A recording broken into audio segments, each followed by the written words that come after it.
Hello, back again for another mini training. This is number 4.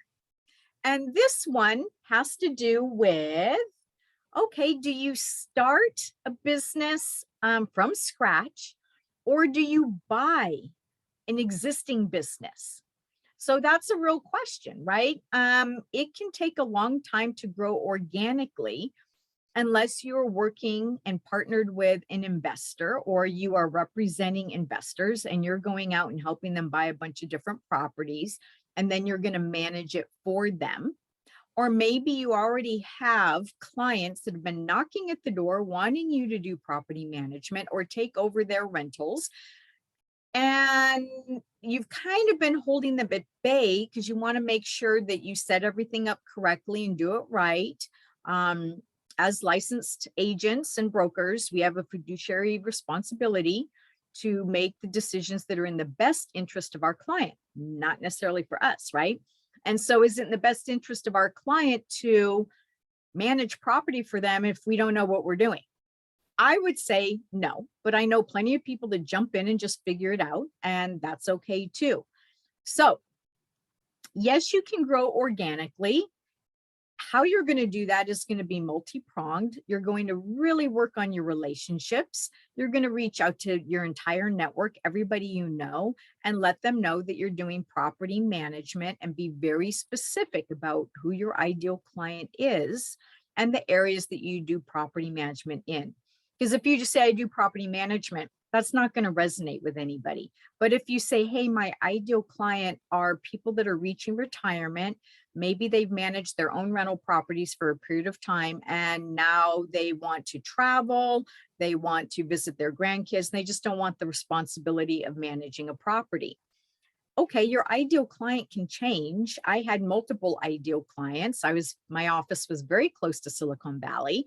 And so one of my ideal clients was that professional in Silicon Valley that is buying a future retirement home on the coast and they want to rent it out in the interim, right? So that was very specific client that I worked with, right?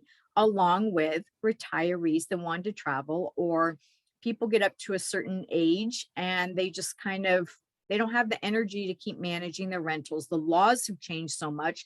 They're feeling overwhelmed, left behind. They're getting scared about getting sued. So then they start seeking out property management, right? So yes, you can start and grow organically, and you're going to reach out to everybody you know, and then you may do some marketing as well. The other way is you source and find a property management company that maybe has an older property manager and they might be getting close to retirement. And you reach out to them and say, hey, either you go work for them for a little bit, learn their clients and all of that, and then eventually buy the business from them, or you just let them know, hey, if you ever decide you want to exit and retire, please reach out to me. I'm always looking to grow my portfolio, and you make it a very soft sell. And that is definitely a way to grow your business quickly. And, or if you are in real estate, reach out to all the other realtors that you know. I know personality wise, most high producing real estate agents hate doing property management. Personality wise, they're very opposite. People that love to do sales and those that love to do property management. So reach out to them. They might have a handful of 10 doors, 20 doors that they manage, and they really don't like doing it, but they do it for their clients. Maybe offer to buy those doors from them and you'll take care of their clients. And if the clients ever want to sell, that client always, always, always belongs to that realtor, right? Or that real estate agent. So that is 2 different ways that you can grow your business. Yes, one's going to be quicker.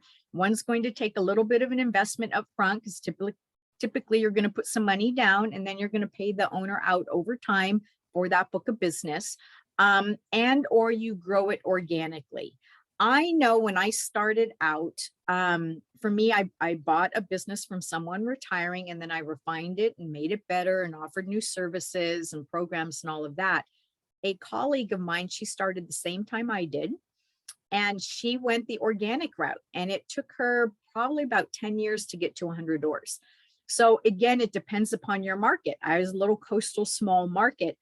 I didn't want to put in 10 years. My goal was to buy a company and then sell it in 5 years and really, increase the value out of it.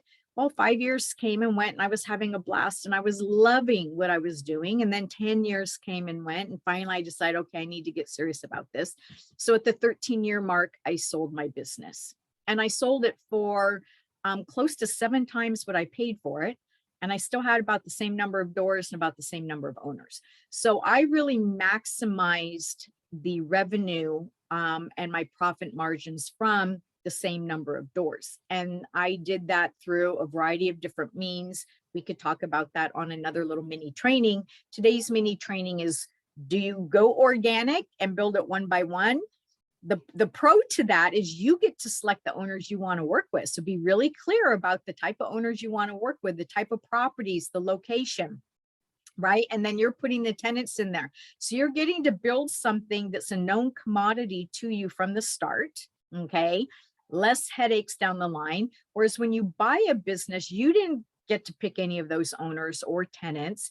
There may be some junky, crappy properties in that portfolio, along with some good ones. I know my portfolio covered a huge territory, and I ended up closing out all the ones that were down in the agricultural areas. I closed out all the properties that were up in the mountains. It was just too far for me to go and show it. My vendors didn't want to drive out there. So you don't always know what you're getting when you buy a existing business or portfolio, right? So there's pros and cons to both. So that is a little nugget for you to think about. If you want to know more information about how to start a property management company, how to generate revenue year round, please go over to PM Done Right. Again, PM, propertymanagementdoneright.com, and you can register for a webinar that I have coming up. So take advantage of that. The webinar will be the end of January. See you on the next training. Bye.